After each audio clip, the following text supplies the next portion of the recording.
네, 안녕하십니까. 네오젠 과학원에서 과학을 가르치고 있는 이지현 선생입니다. 지금부터 지상고등학교 1학기 기말고사 내신 분석 리포트 시작해 보도록 하겠습니다.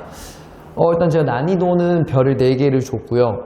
지상고등학교 통합과학 문제가 항상 좀 난이도가 있었기 때문에 올해도 마찬가지였다라고 말씀을 드릴 수 있겠습니다. 그래서 이제 뭐 총평을 먼저 하고 시작을 하면, 일단 물리 파트 같은 경우는 뭐 계산형 문제가 있을 수밖에 없죠. 있을 수밖에 없는데, 이제 문자를 포함한 계산형 문제들이 좀 있었다는 거. 그래서 문자가 껴있게 되면 일반 숫자로 계산하는 것 느낌이 완전히 다르거든요. 거기서 조금 힘들었을 수도 있을 것 같고, 그 다음에 지구 파트 같은 경우에도 이제 완전 암기형보다는 자료 해석형 문제가 있긴 했으나, 어느 정도 대비를 했다면은 그래도 수월하게 풀어낼 수 있는 유형이었다고 봅니다. 그리고 이제 생명과학 파트는 단순 암기형 문제가 있었고, 그 부분은 이제 공부를 했다면은 충분히 맞출 수 있는 부분이었는데, 이제 일부 그래프가 좀 출제가 되면서 생명과학에서도 이런 게 나와 싶은 문제가 있었을 겁니다. 근데 이것도 역시나 어느 정도 대비를 할 수 있었던 문항으로 보고요. 이제 출제 문항 수를 보시면 이제 역학적 시스템, 즉 물리 파트죠. 물리 파트에 확실히 쏠려 있는 거를 좀 볼 수가 있고, 여기에서 고난도 문제, 변별력을 주는 문제들도 나왔다고 볼 수가 있겠습니다. 네, 일단은 이제 시험지를 보면서 같이 한번 이야기를 해보려고 하는데요.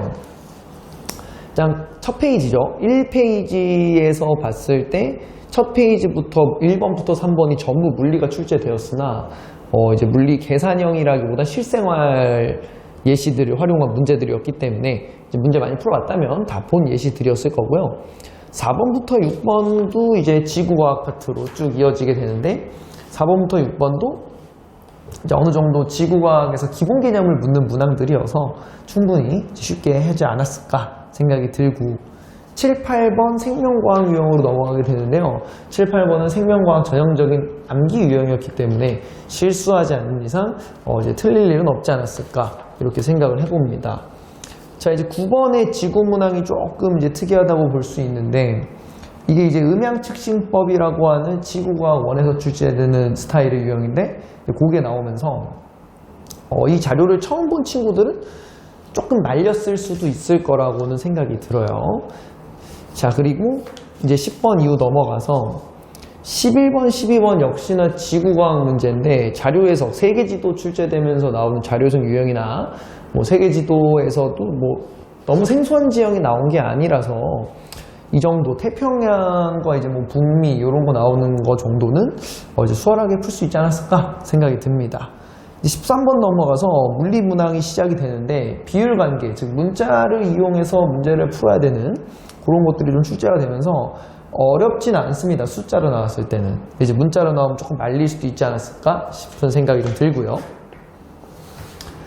이어서 14번 같은 경우는 전형적인 기본 참고서 유형이기 때문에 요거는 이제 무난하게 넘어갈 수 있었을 것 같고, 15번이 굉장히 어려웠을 거라고 생각이 듭니다.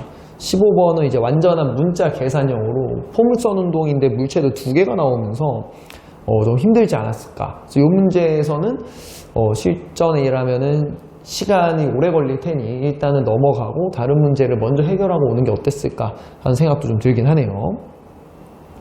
그리고서 이 16번, 17번 계속해서 물리가 출제가 되는데, 여기서도 이제 뭐 17번 같은 경우는 문자가 있긴 하나 생소하진 않았을 거라서 문제가 좀 길긴 해도 수월하게 풀어낼 수 있었을 거라고 지금 보입니다.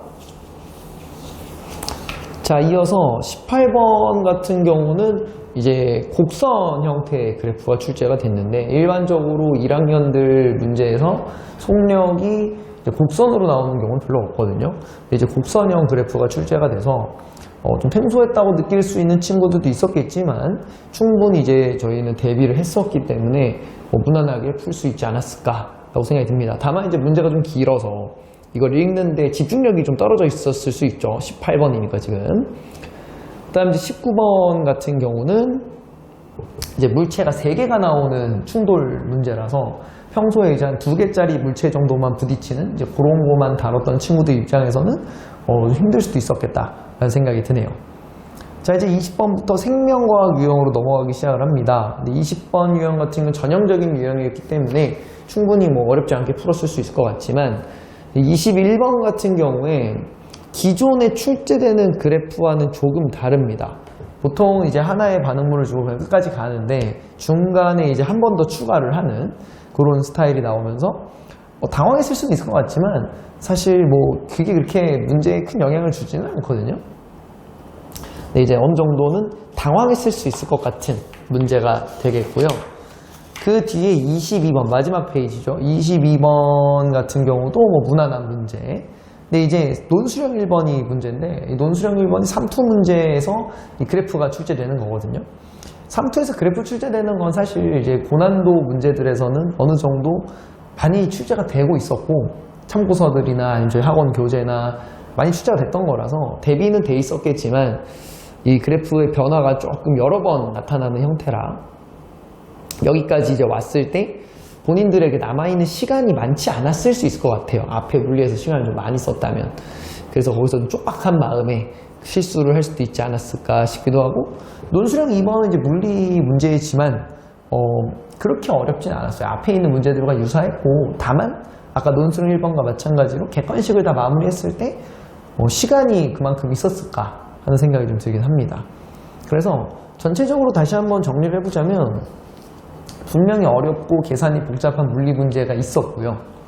그로 인해서 시간을 거기에 많이 할애하게 됐을 거고 그래서 결국 뒤쪽에 왔을 때 좀 비교적 쉬운 생명과학 문제나 논술형 문제들에 투자할 시간이 부족했을 수도 있을 거다라고 이제 보여지기는 합니다. 시간 배분이 정말 중요했던 시험으로 보여집니다. 네, 그러면 지상고등학교 내신 분석 리포트는 이 정도 하는 걸로 마무리하도록 하겠습니다. 예, 감사합니다.